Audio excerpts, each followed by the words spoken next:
Now, a quick word from our sponsors.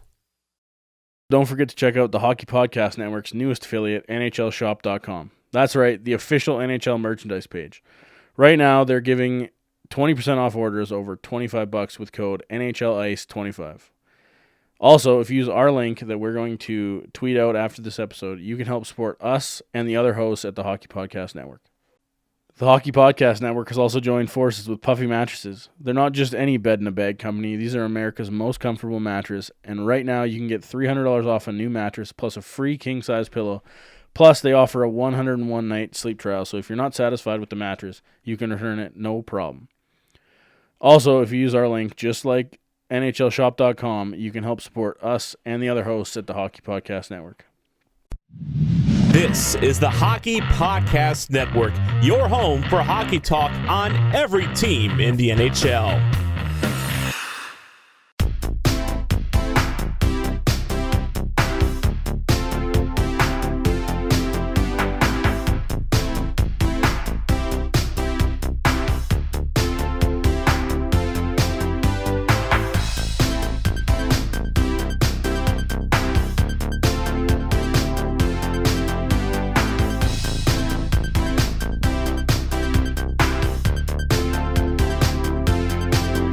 Welcome to Offside by a Mile, the podcast for anything and everything Colorado Avalanche, and the official Avs podcast for the Hockey Podcast Network.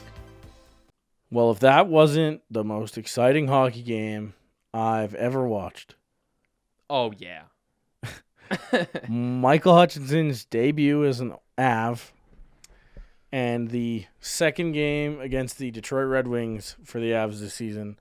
Thankfully, the last one, because yes, free points, but God, it's awful. Yeah, I mean, probably not, the worst team for Hutch to get in for his first time because I think, he had 18 shots against. I think it was something like that, wasn't it? Yeah.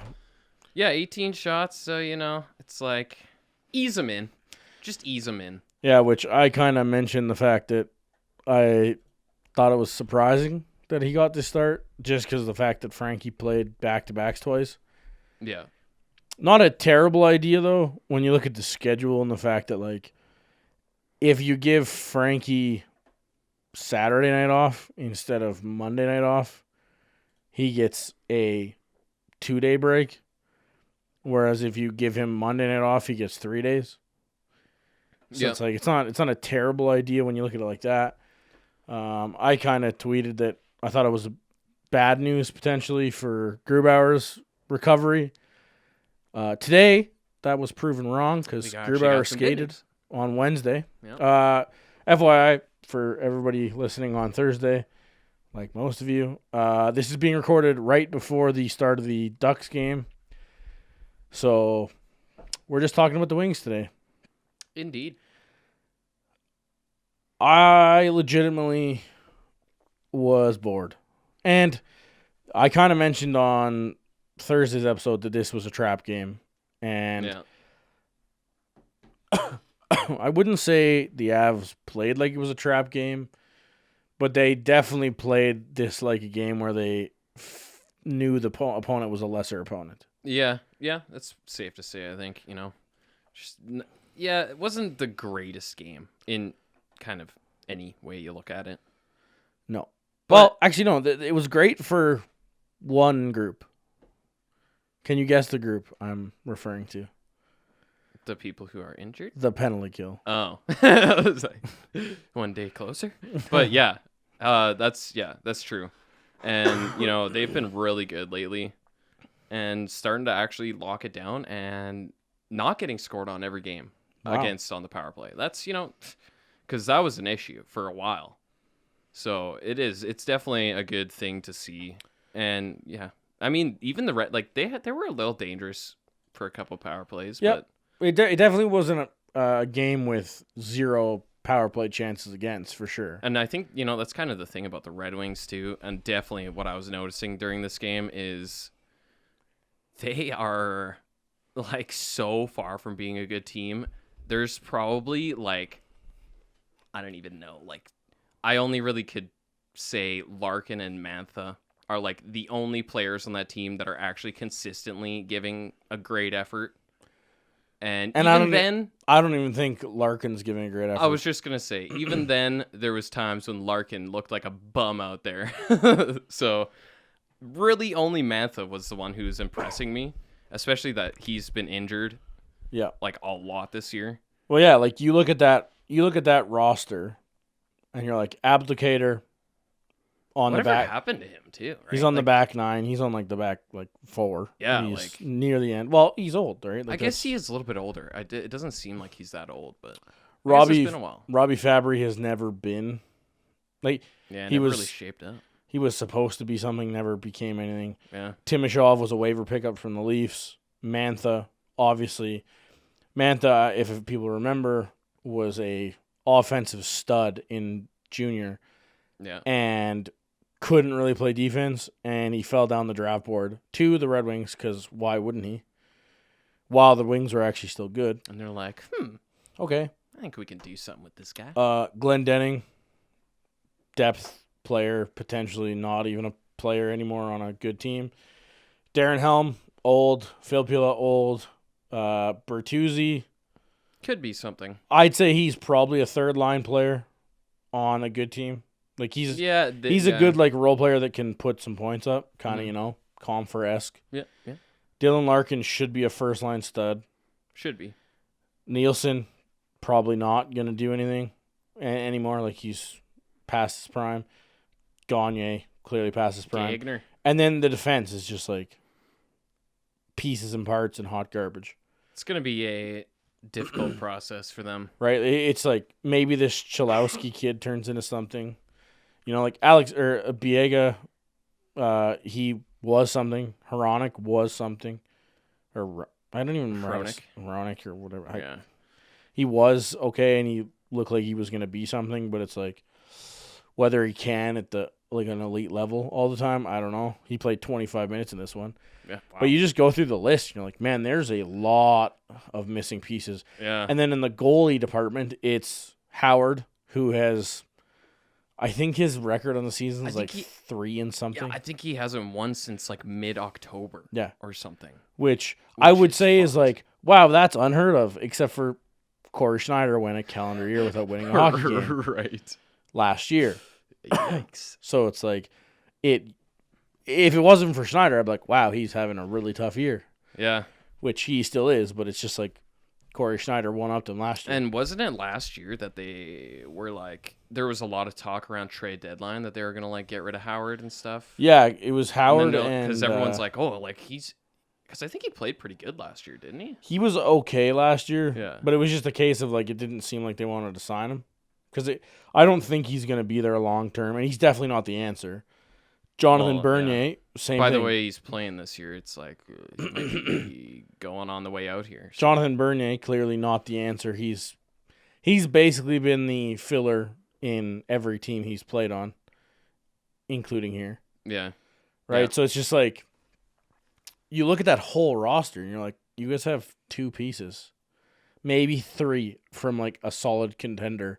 Yeah. And you need 20 more. It's probably not the worst season to be up there with the draft lottery because there's some pretty good players that are going to be drafted next year. So seems like a solid one, but at the same time, it's like they're going to have. But it's still, like they don't have pieces to trade away. Like it's not like the Senators where they messed up with the Duchesne trade, but at least this year they have the Sharks and their own first round pick, right? Yeah. Like. And then they trade Peugeot, and then they trade Namestnikov, and then they trade pieces. Gathering up, yeah. How many pieces did Detroit trade? Athanasiou and basically Green? nothing. Yeah, Green. Right? Like, yeah. They basically didn't have anything to trade that anybody wanted, and you're just like, you look at the list that we just rhymed off, and you're like... But, I think that's, I don't know. That's the thing is, like, I don't know how long it's going to be till they're, like, anywhere close to contenders. Like, yeah.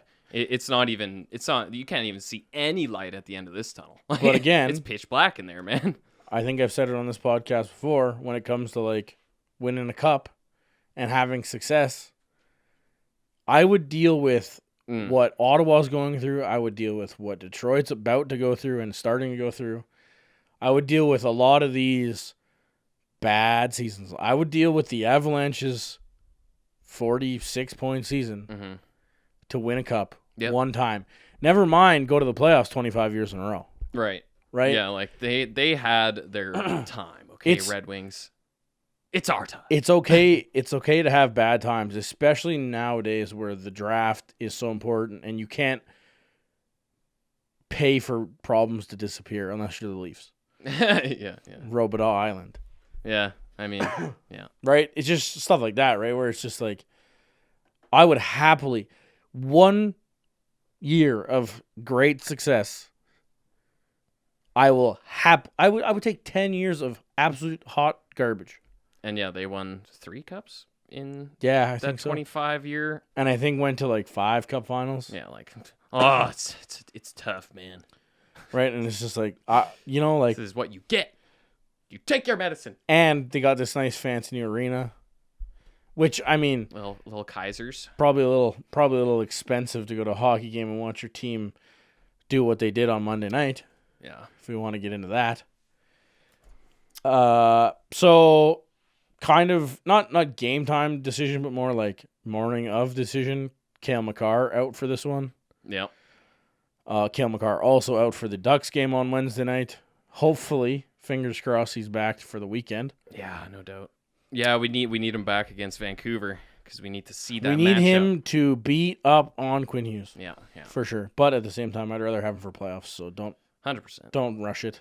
Mm-hmm. The Calder means nothing if you have a chance at something bigger. Yeah, I'll take a cup over Calder cup.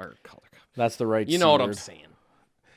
But yeah, so it is what it is. But and then Burakovsky's still out. Yeah, Burakovsky's still day to day. Don't really know what's going on with him. Yeah, which is weird. But regardless, the guys that drew in for this, well, I guess Barbario was in and out a little bit. He played that game with the 7D and played forward, sort of. Right. Very odd.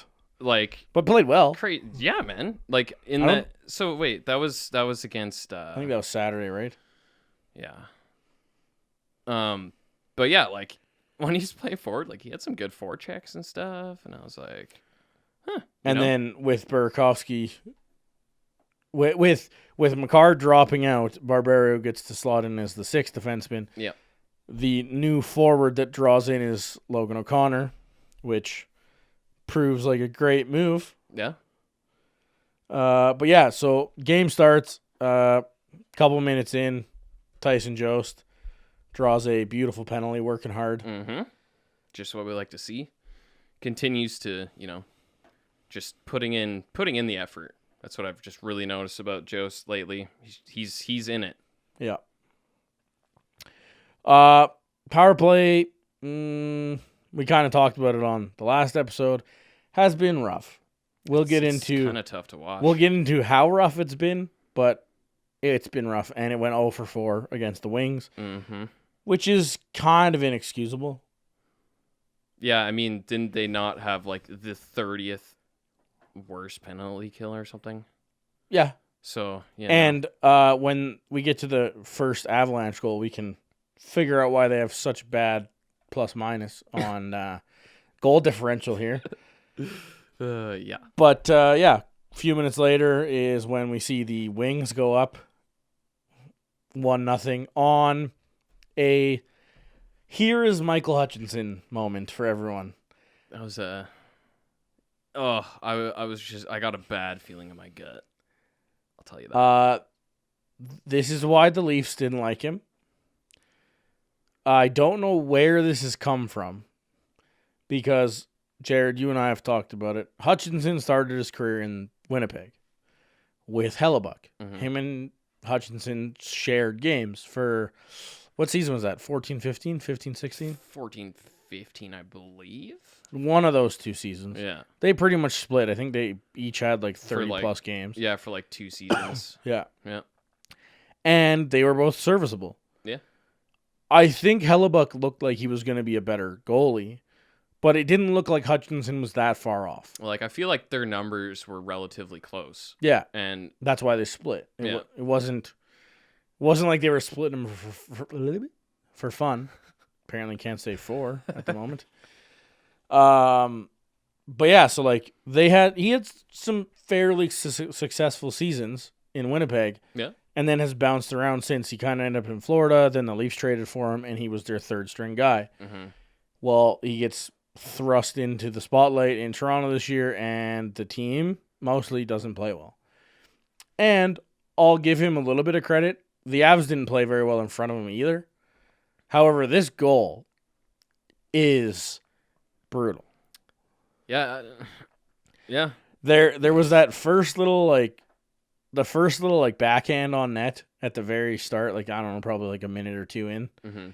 that he kind of like goes down butterfly, and you can tell like he wasn't really ready for it, wasn't really comfortable. Yeah. Totally. Just the way he went down, I was like, oh. Yeah, he looked awkward for sure, especially on the goal. It's like, And I mean, I'll obviously state my bias a little bit. I'm a Leafs fan mostly. So, I mean, I have that little bit of bias against Hutchinson too. I was not necessarily pleased to see him leave because the Leafs still have a rough third string goalie that now is a lot closer to playing in the NHL without Hutchinson there. But at the same time, I wasn't happy with how Hutchinson had played for the Leafs themselves. So you see that in the very start of this Detroit game, and you're like, oh boy, this could be a long 60 minutes. here we go. And that's the immediate feeling. I'm sure a lot of people got that feeling too, because everybody knows, like, especially because it's coming from Toronto. Like, Yeah. everybody sees Toronto media going at Well, it. that, and it's like,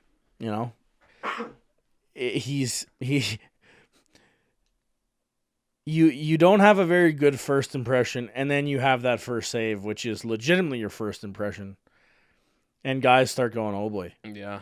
But then this first goal is not a very good shot to begin with, and he just kicks the puck into traffic right beside him for basically no reason. And then proceeds to Starfish. flail. Yeah, like the whole thing is just a case of like, what are you doing? Yeah. He, like, kind of spins around. And Yeah. then, Like I honestly, like, there's no contact from anyone. It looks like there's contact, but he just flails for it's fun. just friggin' flopping around. It was just all around a bad goal. And, like, I mean, if he's trying to, like, find some comfort, find some confidence, and then he does that, he's probably just shitting his pants. Oh, Like, yeah, oh, for sure. man, I got to get this shit under control. Which I'll give him a little benefit of the doubt is he probably was nervous because I wouldn't say this is his last chance, but it's probably pretty close. And plus, these games mean a lot. Yeah. Maybe, yeah. Right, and it's against Detroit, so it's like, totally. If you lose 1-0 on that goal, then it's not necessarily his fault, but it's like, if your team gives you a chance to win and you blow it, that's pretty bad against Detroit. Yeah. And your first game for your Right? new So team. it's like, again, you couldn't have given him a better opponent to get his feet wet for the Avs, but at the same time, it's probably nerve-wracking regardless. Mm-hmm. Being an NHL goalie is probably nerve-wracking. Yep. But right, plus we're used to the last 6 games of Frankie where he barely lets in a Frankie goal. Right. And, like, I don't even think we can call it that anymore. Yeah. He let in 1 over 6 games. And Yeah. It's like, okay. But yeah, that clearly not the start that Hutchinson was looking for. However, crushed it the rest of the game. Again, He did. he only had, like, after that, I think he only had 15 more 16 shots. Yeah. And, that is the thing about it. Like, as much as we just kind of tore him apart right there, That's it. he did figure it out. It's like what Bednar was saying after the game. Like, he really found his comfort, and everybody could tell that he wasn't at first. Yeah. But then he really started to, just look more fluent and more relaxed. It's kind of funny, though. You look at the Avs' 3 goalies right now. On a scale from, in my opinion, confident looking to not confident looking, it's Grubauer, Frankie, Hutchinson, and it's like progressively worse. Like, I really like Grubauer's positioning. I really like his movement. I really like how he looks. Just before he got injured. Yeah, too, like right? just he's tight. He looks like he's just waiting for the puck to come to him. And then there's Frankie, who looks good but has to fight for pucks still. And then there's Hutchinson, even on that Mantha breakaway. Yeah, right. At the end of the second, you're like, oh, Yeah, that was not a comfortable save. he made the save, but it was like, oh, Not textbook. shit. Not textbook at all. Yeah. Right? And it's just it's funny to see like the progression. And then you look at it, and you're like, I still Grubauer is best, Frankie is good, and then Hutchinson's the worst. But it's like obviously Frankie's playing well. The puck is hitting him right now. Yeah. But you look at guys like Jonathan Quick and Pecorine and guys Ben Bishop even that when you're hot, everything hits you.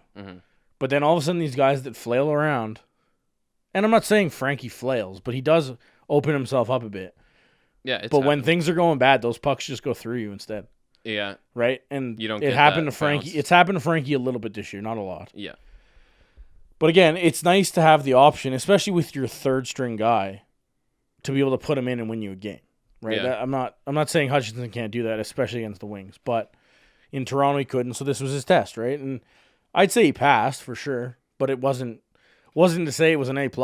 Yeah. And I mean, to start the game, the Avalanche realistically in front of him didn't give him a whole lot of reason to be confident because it was not a good start to this game. Everyone just kind of, I don't know, the routes that we were taking, and I don't know, everything was all jumbled up. It was like people would be, stretching and doing a big turn, right? Cycling out of the zone, and there's like no one's on the same page. It was really odd to see. It was like really bad passing and just players that are expecting a pass at a certain time when there's no available lane and everything. I don't know. It's just a little disconnected. Was there any point in this, like any like solid point in this game that was good for the Avs? Like a 5-minute stretch where you're like, wow, we were really, really good. Maybe at the end of the first. Maybe. Because the end of the first, after Namestnikov's goal, I thought we really started to turn it up quite a bit. But it wasn't like an extravagant, like, oh, yeah, they're playing amazing. It was just like, okay, we're finally getting some pressure here. Nathan McKinnon was... He's having a rough go, man. He had one shift. Like, that one shot that he put off the bar, it's the only time I noticed him. His confidence is a little shaken. One assist of the night was a gift. Oh, yeah, right. Barbario should have got that one. Yeah. Right, like, we'll get there, and if you watch the game, you know exactly what we're talking about. Yeah. But, like, it was just lucky that ended up on McKinnon's stick, and then he gave it to Landeskog, because... It was a good play, but it was like nothing special. Anybody could have done that. Guys earned assists in the zone, in their own zone, and it wasn't McKinnon. They paid for it, all right. Right? Like, yeah. Anyway, like you brought up Namestnikov's goal. I kind of brought it up too. Which I was super stoked that he got on the board because I honestly, the way that he's fit in has been pretty seamless, man. Like it's not often when you get traded, especially from way different markets like that across the damn continent. And you just kind of fit in, like way different markets. You've been way playing different on this team for a year already. Way different play styles. Way different everything. So I mean, it was so nice to see him get rewarded. This goal shows off the minus 121 that Detroit is currently sporting. Yeah, there is 2 defensemen on Namestnikov, if you can call them that, in the crease. And both of them are doing nothing. Yeah, that was straight up embarrassing. They're touching him, but that's about it. Like, hey, Vlad, can you not? Can you not? Stop it. It's like they're whispering in his ear. Hey, stop it. That was the weirdest goal I've seen this year. Yeah, that's embarrassing as fuck. Full credit to Namestnikov, though. The fact that he gets his stick on the puck after he kicks it is awesome. Yeah. Like, very, very skilled. Very skilled play. Yeah. But watching the Wings after, and you pointed this out just before we recorded, the fact that like the both defensemen on the Wings look at each other after the goal and they're like, dude, what just happened? They both there? kind of give each other the like, well, because are you gonna do something? it's the best thing because they look at each other and then they both like look down where the puck was. They're like, oh, shit.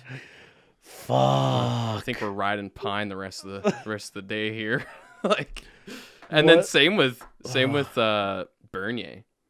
It's like the puck just goes through him and he has no idea. Yep. He's like, I do I have this? He assumed he had it in between his legs, which I don't really. 2 hours later, he turns around. It's in the back of his net. So I'll tell you firsthand. I don't know what I would do. Actually, no, I do know what I would do. I'd be like, guys, are you fucking kidding me?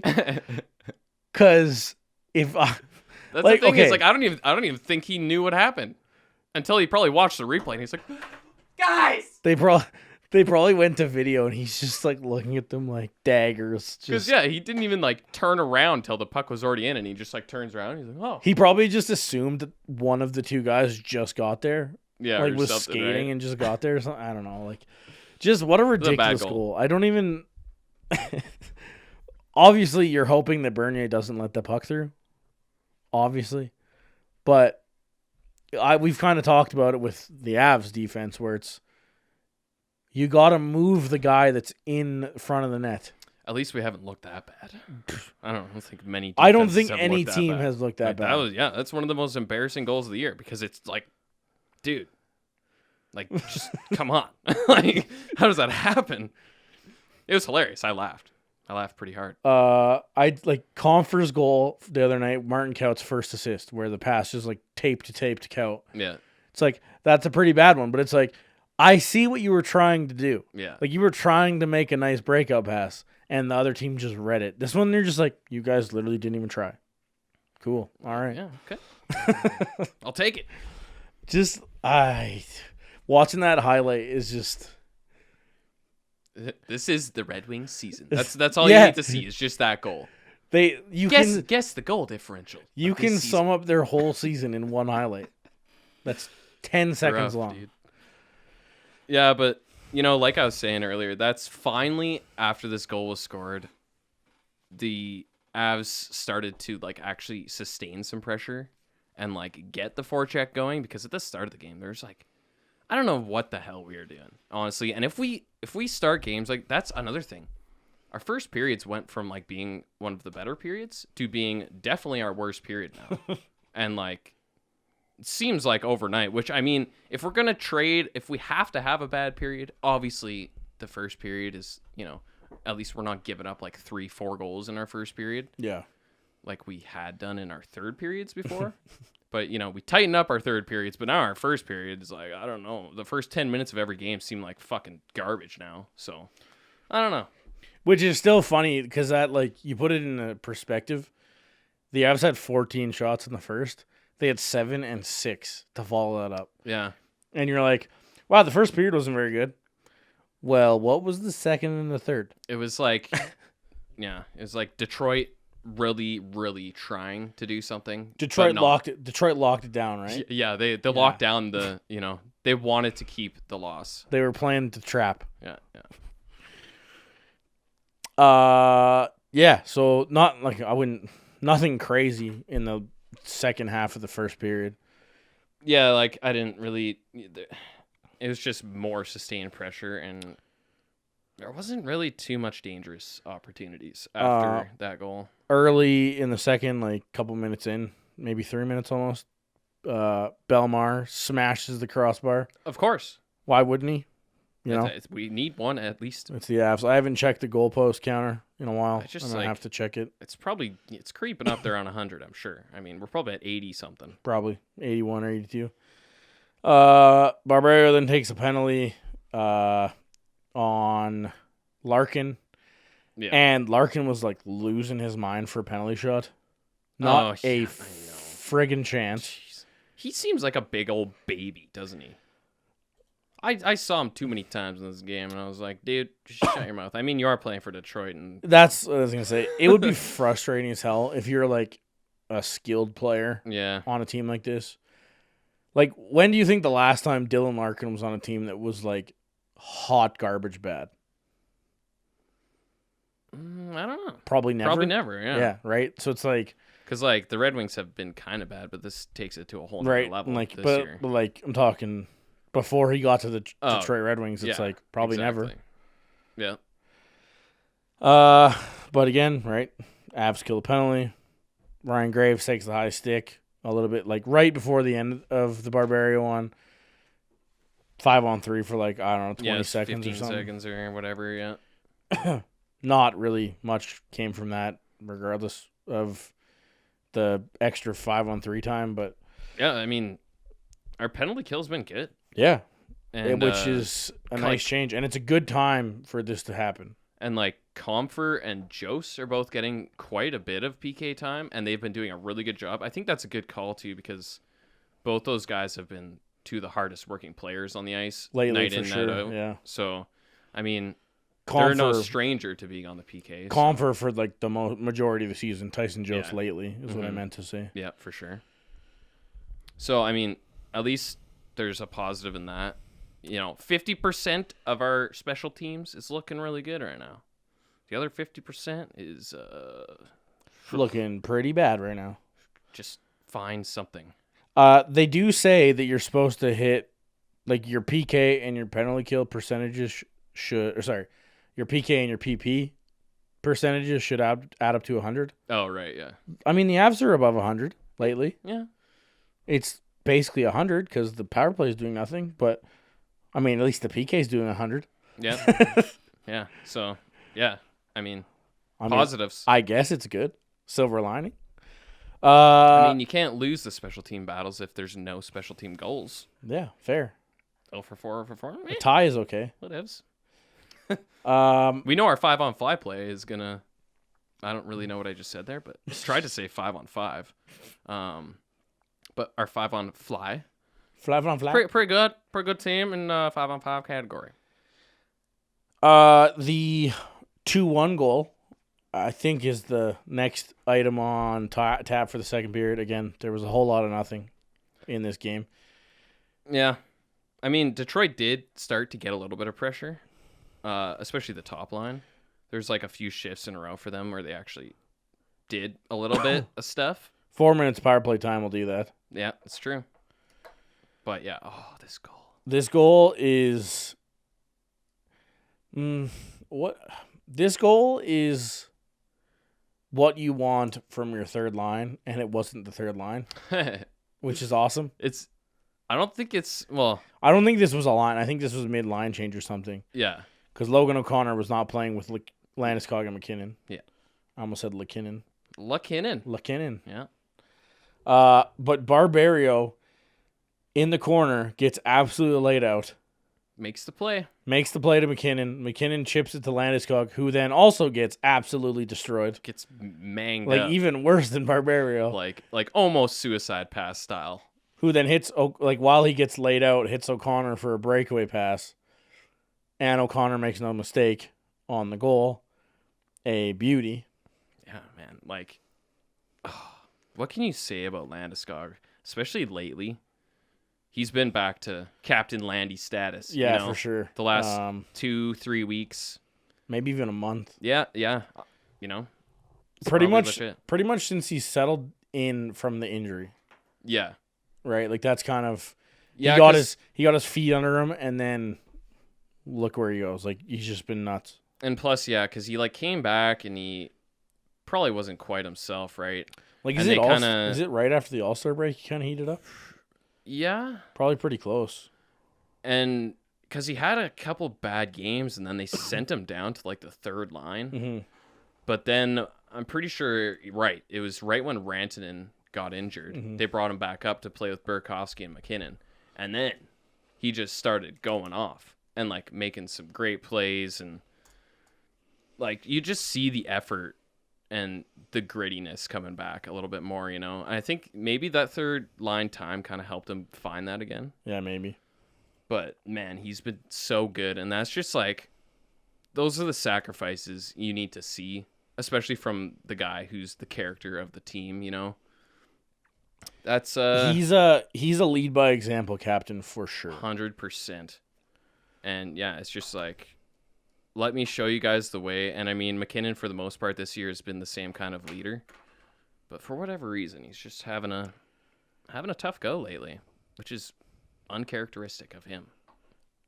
Which, speaking of him, couple minutes after this goal, he comes down the left wing and rifles the puck off Bernier's, I think, shoulder or something, like caught a piece of him. Yeah. And then off the crossbar, and you're just like, oh. Bad post number 2 of the night. Actually, there might have even been 3 posts in this game. I can't remember. I believe Detroit hit one too. Oh, maybe it was that I was thinking of. But the Avs might hit the outside of a post once too. But this is typical McKinnon fashion, where it's just like out of nowhere. Yeah. Quick speed, quick chance, just exactly why he's such a game breaker. Mm-hmm. And we haven't really seen it, but it's just because you don't see it consistently doesn't mean it's not there. It's still there. And if he's, I don't know, an inch or two, it's weird because it goes off Bernier, so it's like an inch or two Higher. wider, higher. Yeah. I don't even know. Yeah. An inch or More two precise. different for now. That could have totally changed the momentum of himself, right? Where it's just I know, right? Like, gets him out of the funk, right? it'll happen. Where- Like, yeah. I'm not too concerned about it. I bet you it happens Wednesday or Friday. Yeah, I mean, yeah. We could be, saying this tomorrow for us Yeah. on Thursday. Like, oh, did you see McKinnon in that game? Got a bloody hat trick. Yeah, Who knows? go Knock on dry, wood, knock on wood, go knock on wood. go Draisaitl and score 4 and get an assist Yeah. or something. Yeah, let's go. Which, for those people that are, we kind of touched on it on Monday's episode. For those people that are arguing about McKinnon not being a Hart Trophy winner, it's pretty hard to argue with Draisaitl at the moment, doing what he's doing while McKinnon's slowing down. And there's still time. Exactly. McKinnon can easily go off for 20 points in 10 games. Like these are the most important games at this point in the year. So Well, how many everything could how many change. times does a Hart Trophy come down to what have you done for me lately? Yeah. If- Pretty much every year. I If think. Draisaitl cools off for the last 10 games of the year and McKinnon's going off, Yeah. we'll see. Mm-hmm. But yeah, so he does that, and then the interesting part of the end of the second period happens. Tyson Jost draws a penalty on, who was it? Hronek. Absolutely beautiful, hard-working penalty draw. Yeah. Jost just keeps his feet moving, drives through Hronek. He ends up tripping him. He's such a pleasure to watch right now. I loved it. I immediately wrote it down and was Yeah. like, big-time effort. Loved it. Yeah, it was in the last minute there. And then 18 seconds later, Tyson Jost takes probably the worst interference call I've seen all year. Oh, I actually forgot about this. You did dude. forget about it, didn't you? This This- made me so mad. This dude. interference call is so confusing. I can't come up with a reason other than the refs just missed it. Are they bored? Maybe they're just bored. I don't. Well, I mean, no. Jesus. that is a fair argument in this game. Maybe they were. The end of the second period, yeah, they could have been bored for sure, 100%. Tyson Jost isn't even moving. Like, there is no argument about why this is interference. This is not a biased take. This is that, like, he owns that ice just as much as anybody else. If Yeah, like why don't you give Buddy a power or penalty? He hit me over, or he ran into me. Fuck. This is the anti-argument to anybody who tries to tell you this is interference. If this is interference, then every time a forward tries to go through a defenseman, it's interference. So what you're saying is I can dump the puck in and just run at someone and fall over, and they get a penalty. They get a penalty, right? So it's like, He didn't again, get out of like, my way. I haven't seen a person on the internet say that was a penalty, but it's just Oh my! like it's God. just bad. It's I can't even believe it. He's standing on the blue line. yeah, he's literally Guy just holding his ground. runs into him. Because, like, so this is the thing, right? There are penalties on the blue line, which is why I think the refs just missed this one, and they probably thought Jost was moving, is if you're skating across the blue line and you're holding the line Yeah. and you stick your leg, like if you're sticking your leg out on the Stick blue your line butt out a little bit, or and you're, something. like, trying to hold it and you trip a guy, Yeah. it's interference. Yeah. Because you don't have to hold the line. But if you're standing still, you own that ice, and that's period in a story. So I think the refs probably thought Joseph's moving, but it's just like He's legit standing still for like 2 seconds, probably too. after drawing the sweet penalty on Hronik, it's just like, oh my god, man. Yeah, that was embarrassing to see that call. And then 20 seconds later, it's actually like 25 seconds later, classic Avs fashion. I can't think of his name right now. We already talked about him. Mantha on a breakaway against Hutch. And thankfully, Hutch makes a save. Because how classic would that be? Avs go up into the last minute of a third period or second period, up 2-1, and end up going to the second intermission 2-2 against a bad team like Detroit. You're just like, oh, good. Glad we're sticking to this trend. That would have been a lot But, scarier. Again, Hutch, big save, clutch save. Yeah, it was. And, we kind of already talked that, it wasn't the prettiest save. No. But honestly, it was efficient. All that mattered is puck stayed out of the net. Yeah. And that's all you can ask it's from all the guy. The same. Third period, I literally have one note. And it was a Hutchinson save, so good for him. Yeah. What the hell happened in this period? He started to look better in this period too, and we already kind of talked about him. So I feel like I fell asleep. Like I watched the third period, and I feel like I fell asleep. It's just like when your eyes just go unfocused and you're just like start daydreaming.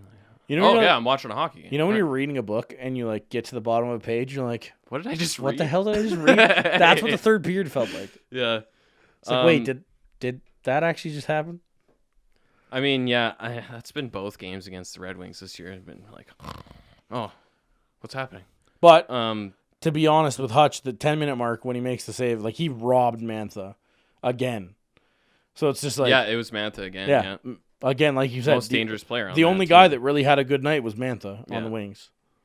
Yeah, for the most part, my notes for the third period are just kind of general thoughts.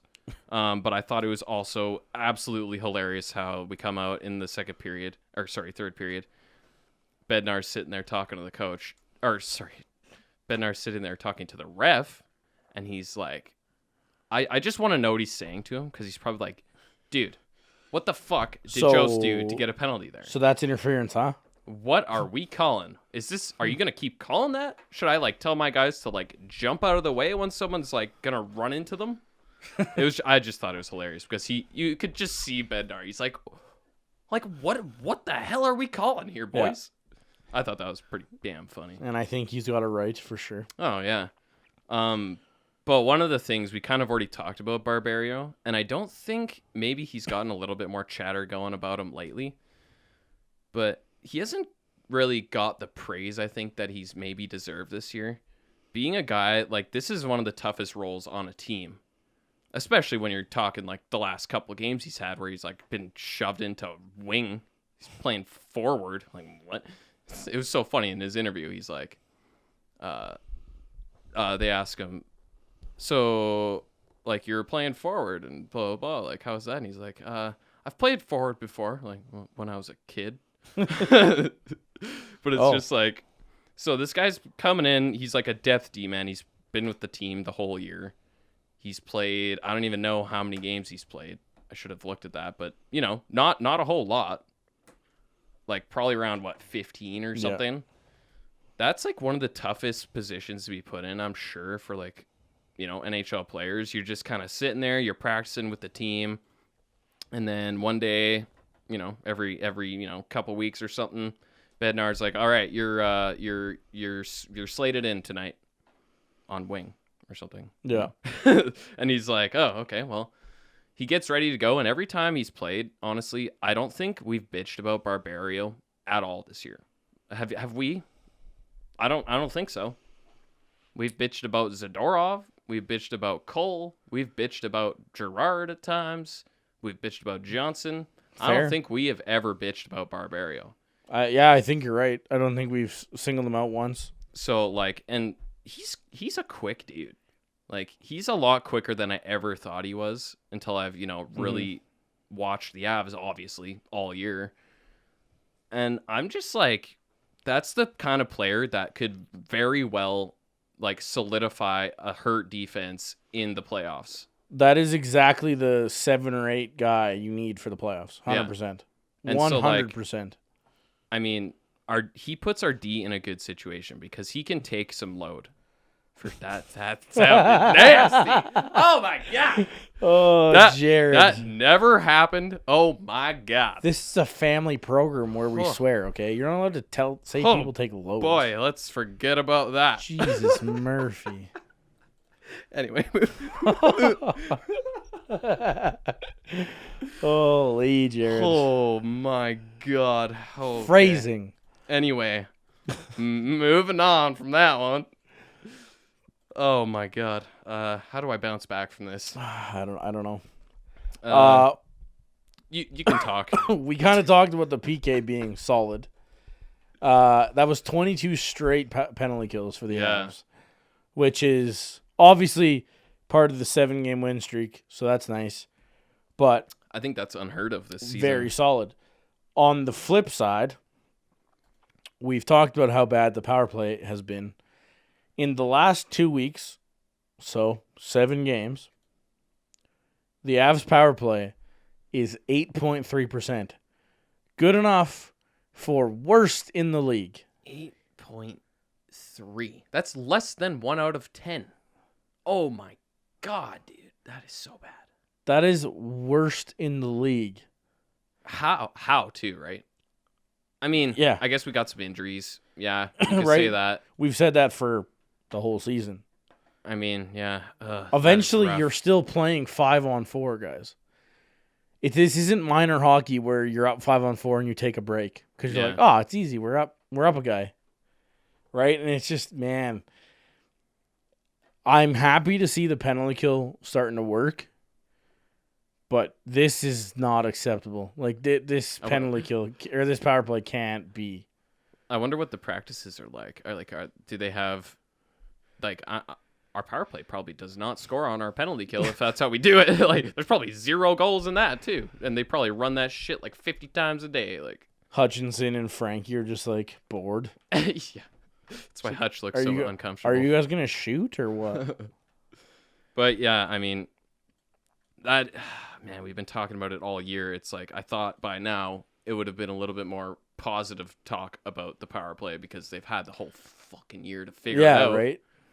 But for some reason, whatever reason, one of the highest damn scoring teams in the freaking league can't score on the power play with an extra freaking man on the team or on the ice. Like, oh my god, that's got to change. Another thing that we've talked about, right? Like this 7-game win streak. Part of it is like the majority of the reason why they're on a 7-game winning streak is the goaltending and the defense. Yep. The Avs in 2 weeks have put up a whopping 17 goals in 7 games. Yeah. That is not what you would expect to see from a 7-game winning streak from the Avs. Yeah, definitely. That's not. like 22nd in the league or something. It'd be interesting to see our what was it, 8-game winning streak at the start of the year? Mm-hmm. I wonder how many goals we scored in that. Probably 40. 35. Yeah, right? Yeah, but legit, probably like 35. Yeah. Like, you're probably not exaggerating even. Like 4 or 5 goals a game. That's pretty much what we were doing. Yeah. So, but again, that's like right. So their goals for is like 22nd, 23rd in the league in the 2-week span. Goals against is number 1 in the league, right? So it's just like, you want to talk about getting ready for playoffs? Right here, everything but the power play is ready for playoffs. Yeah, because when do you see a power play or a playoff team? Like in the playoffs, you don't blow people out generally. Generally speaking, like who are the top scorers? They barely get to 30 points, maybe, right? Yeah. Like, and you're not scoring as much, especially because you're playing a way higher quality opponent for possibly 7 games in a row. People find out your little tendencies and, flares and everything. So, I mean, to be able to win, 1-goal games consistently right now is nothing but confidence, man. Yeah, I would have again. We've talked about this in previous trap game situations. Like when the Avs weren't playing well, and it was like, okay, we need to beat this team, but we need to beat this team. Yeah. I'm okay with the Avs beating Detroit 2-1. It's just a case of get the 2 points and leave, whatever regard. Just get out of there. Mm-hmm. Would have been nice to see them win 4-5-1 with a couple of power play goals, but I'll take the 2 points and run. Yeah. But at the same time, like, you got, again, right, like you just said, winning 1-goal games is a talent because then you're not freaking out. You're not holding the sticks too tight or whatever, right? Yeah, it's kind of like a badge of honor, honestly, Yeah. for a really good team to be able to do that. What is that, 4 games or 5 games in a row of 1-goal game? It's at least 4. Yeah. Because all of those 3-2, previous 3-2, three, 3-2, 2-1. Exactly. So yeah, I mean, it's good efforts at least over the grand scheme of it. I think it was right. It was last episode where we talked about the fact that the Avs haven't scored more than 3 goals since February 6th. Still going. Yeah. Right? It's like, okay, I'd like them to score some goals, but we're winning hockey games, and that's the way you're going to have to win hockey games in a month. So yeah, it's okay. But at the same time, like, your offense can't go into a playoff series against St. Louis producing 2 goals a game because it's going to now produce 1 goal a game. Yeah. Right? But, obviously there's some correlation between injuries and everything. For sure. But that's, honestly, when I've been thinking about this, over the past few days, just like the way that different people are stepping up. Like, look who scored the goals in this game. Namestnikov with his first goal with the Avs. And then we got Logan O'Connor, who gets his second goal ever. Yeah. How many Avs Twitter psychics picked those two? 0. Probably. Probably 0. And, like, look at all the games that we've gone through. Joe's having 2 the other night. Like, there's different people stepping up every single night. And that's the thing. Like, someone could be having a cold streak, like right now, McKinnon. Who else is stepping up? We got Vlad and O'Connor scoring here. We got Joe scoring. We got Confer putting a few in lately.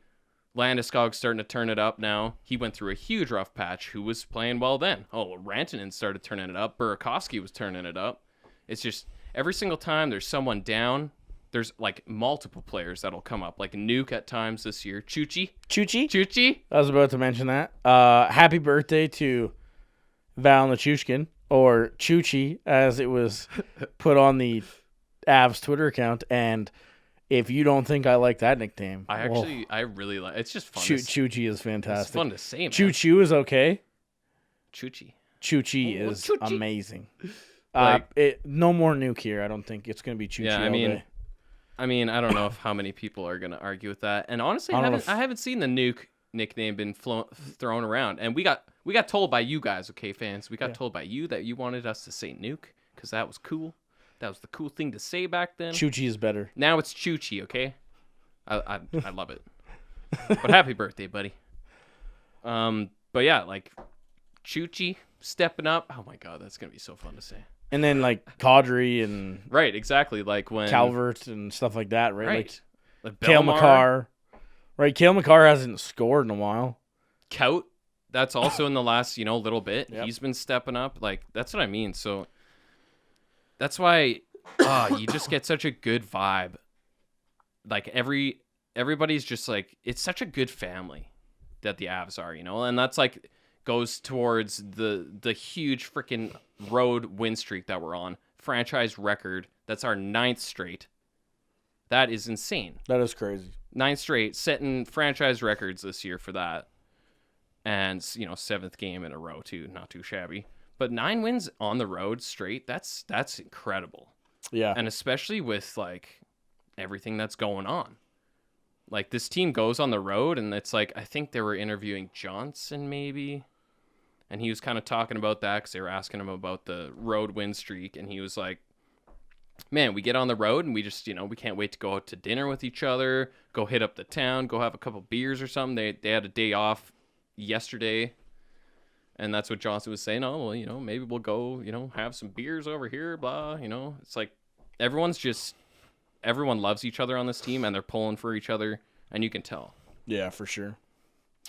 Before we wrap this one up, a couple of things to touch on. I believe we are going to start another giveaway as of Monday's episode. We'll release it on Monday. It'll go for 2 weeks. We'll give away another piece of sweet Avs merchandise. Swag. The Hockey Podcast Network has released a new contest from now until, I don't know what, April. I think it's like April 10th or something. Whenever the draft lottery is. April 4th, sorry. Yeah, because they do it on the last. I think it's the day after the last day. Yeah, so it'd be the Monday or whatever. So the Hockey Podcast Network NHL Draft Lottery Contest, presented by Tankathon and Cool Hockey. If you haven't been to Tankathon, you've probably been to another draft lottery simulator, because I'm sure that happened a lot last year and the year before. Right.